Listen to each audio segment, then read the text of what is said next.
Hi everyone. सर्दियों का मौसम जा रहा है और गर्मियां शुरू हो रही हैं। तुलसी जी के प्लांट को हमने सर्दियों में कैसे सेफ रखा, आज की वीडियो में हम आपके साथ एक छोटा सा एक्सपीरियंस शेयर करेंगे। तो प्लांट आप ग्रो करते हैं और सर्दियों में आपको दिक्कत आती है प्लांट के साथ, तो आज का वीडियो आपके लिए है।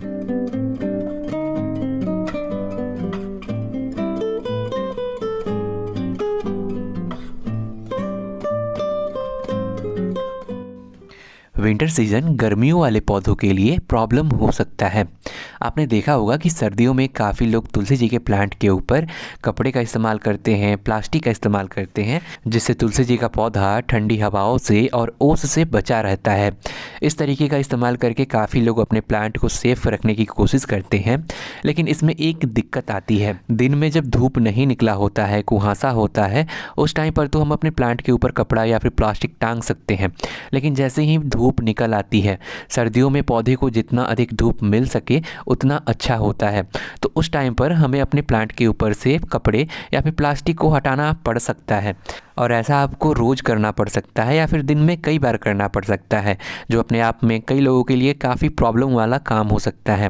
तो मैं यहाँ पर क्या करता हूँ कि मैं एक अलग तरीके का इस्तेमाल करता हूँ। इस तरीके में हम क्या करते हैं कि किसी दीवार के सहारे या फिर ऐसे एरिया में अपने कुछ प्लांट को ऐसे इकट्ठा करके रखते हैं, जिससे प्लांट का एक छोटा सा ग्रुप या फिर झुंड बन जाता है।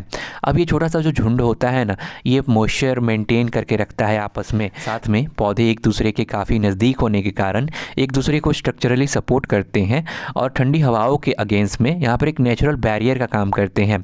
जब प्लांट को हम साथ में इकट्ठा रखते हैं ना, तो ठंडी हवाओं को या फिर कुहासे को ये काफ़ी आसानी से झेल जाते हैं। प्लांट का ग्रुप बनाते टाइम हम ध्यान रखते हैं कि प्लांट के ग्रुप में कुछ बड़े पौधे भी हों, जिससे कि क्या हो कि ऊपर से जो गिरने वाला ओस है ये बड़े पौधों के ऊपर गिरे और हमारे जो तुलसी जी के प्लांट हैं या फिर जो दूसरे डेलिकेट प्लांट हैं, ये ओस से या फिर ठंडी हवाओं से सुरक्षित रहें।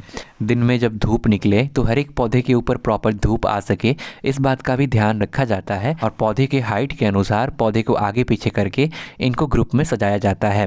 तो ये छोटा सा तरीका है जो कि आपके प्लांट को सर्दियों में सेफ रख सकता है। नेक्स्ट, सर्दियों में हम अपने प्लांट के ऊपर फर्टिलाइज़र का और वाटरिंग का काफ़ी ध्यान रखते हैं। तुलसी जी की मिट्टी में हम ओवर वाटरिंग ना करें, इस बात का मैं बहुत ध्यान रखता हूँ। सर्दियों में पानी देने का मैं एक प्रॉपर रूटीन फॉलो करता हूँ, जैसे कि हफ्ते में मैं मैक्सिमम 2 बार अपनी तुलसी जी के प्लांट के अंदर पानी देता हूँ अगर धूप निकल रहा है। अगर धूप नहीं निकल रहा है तो प्रॉपरली हाथ से जाकर मिट्टी को चेक करता हूँ। अगर मिट्टी ड्राई होती है तभी जाकर उसमें पानी डालता हूँ। दूसरी चीज़ फर्टिलाइज़र की, तो उस गर्मियों में क्या होता है ना कि प्लांट हमारे ग्रो करते हैं तो उनमें फर्टिलाइज़र डालते हैं तो प्लांट उनका यूज कर पाते हैं, लेकिन सर्दियों में तुलसी जी का प्लांट हो गया या फिर दूसरे जो गर्मियों वाले पौधे हैं, प्लांट हमारे डोरमेंट होते हैं और इनकी ग्रोथ रुकी हुई होती है। तो इस टाइम पर अगर हम फर्टिलाइज़र इनके अंदर देते हैं तो प्लांट इनका इस्तेमाल नहीं कर पाएंगे और अगर ज़्यादा बुरा हुआ तो आपके प्लांट स्ट्रेस में भी जा सकते हैं ओवर फर्टिलाइज़र से।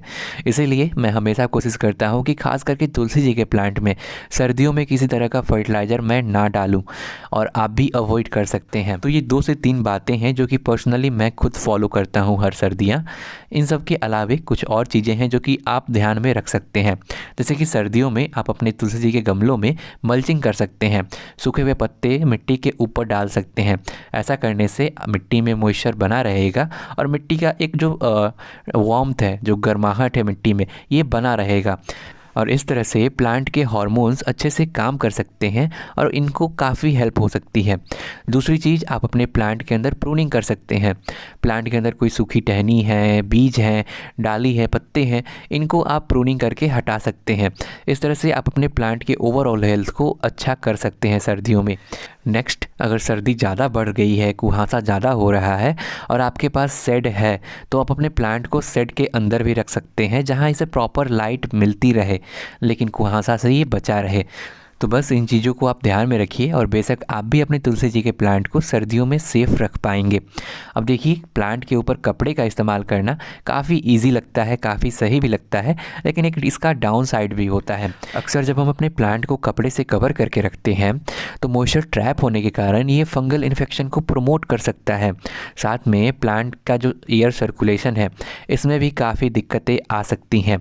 इसलिए अगर आप कपड़े का इस्तेमाल करना चाहते हैं तो इसका इस्तेमाल वाइजली कीजिए। टाइम टू टाइम कपड़े को हटाइए, इसे फिर से लगाइए ताकि प्रॉपर एयर सर्कुलेशन बना रहे।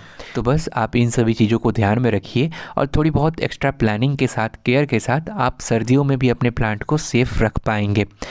एक बात और कहना चाहूँगा कि अगर आप कोई दूसरा मेथड यूज करते हैं या फिर इसी मेथड का यूज करते हैं और आपके लिए ये काम करता है, देन आप इसी को कीजिए। एक दो बार आप अपने प्लांट के साथ एक्सपेरिमेंट कर सकते हैं।